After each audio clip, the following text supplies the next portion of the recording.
Granite Ridge greens. Just taking a look out and I seen that everything is melting. It's all melting on the, I think today's the 11th of December. See all the snow we had? We had almost half a foot here last night and it's all melted. The bottom of my car was scraping the snow. It's 8 inches. And that's from drifting, right? But look at the pondy swamp, the swampy pond. The swampies. Don't live in the swamp, swampies. You'll suck in noxious gases and it'll change your brain patterns. You think I'm kidding? I know people that have had thoughts that weren't like other people because they're sucking on swamp gases. It's not good for you. You look up swamp gases and you look up the gases, noxious gases that are expelled from a swamp, from deterioration of plant and all the stuff that's in the swamp, plants, the nutrients, the fertilizers that are breaking down, dead animals and stuff. Yep. It's not a good place to be. I'm glad I bought up on top of the ridge here.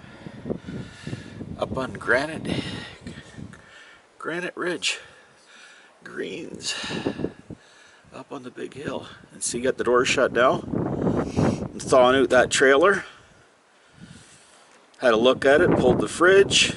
I decided that I'm going to remove the slide outs. I'm not going to use them. I'm going to frame that side in completely and a second floor, and that should be good enough for 2 people to live in.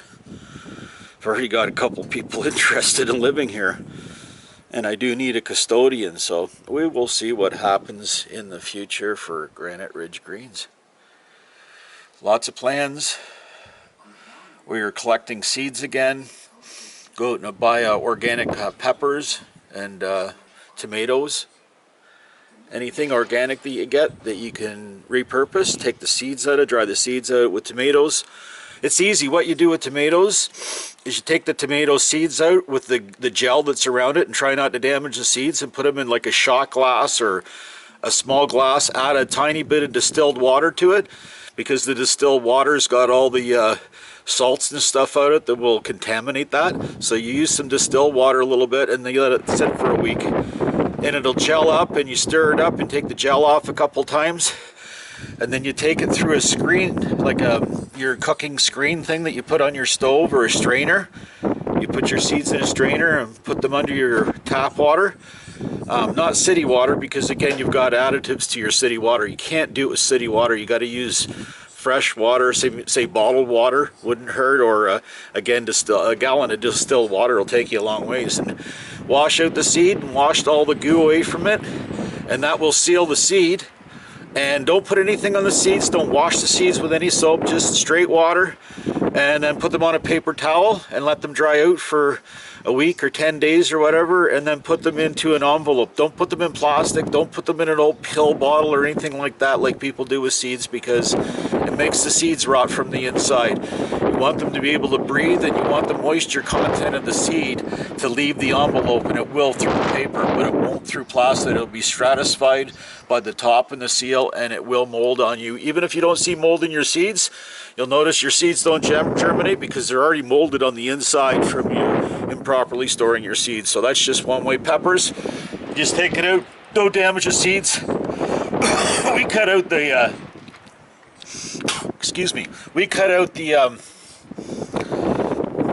rind, the core, as she calls it. She doesn't like the core, the white part, so we cut that out. The seeds are attached to that, and we just take it off the seeds and let them dry out again over 10 days to up to 2 weeks, depending on what your moisture content in your house is and what the variable temperature is outside, and the humidity, etc.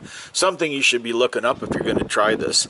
I think we're looking at food shortages, and I think in the spring we're going to have fertilizer shortages. A friend of mine just told me. So, you know, you gotta think about, if we do have shortages, what are you going to need to start growing? And you need seeds.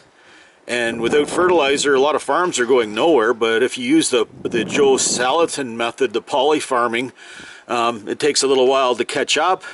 But that's the old way of farming, using the manure, using the chicken poop and pee, using a chicken tractor and moving it every day so it fertilizes that area, and then you fence around it or just grow in that area, whatever. And if you move chickens every day, they don't get enough poop and pee down to disturb and burn any roots or anything like that. You want to do it before you grow anything, but once it's reconstituted into the soil, it's not a contaminant, it's not harsh, none of the pathogens or anything are left, so it's safe to grow in. But if you leave it too long, then they will burn your grass, they'll burn the roots and everything, because the input is very strong.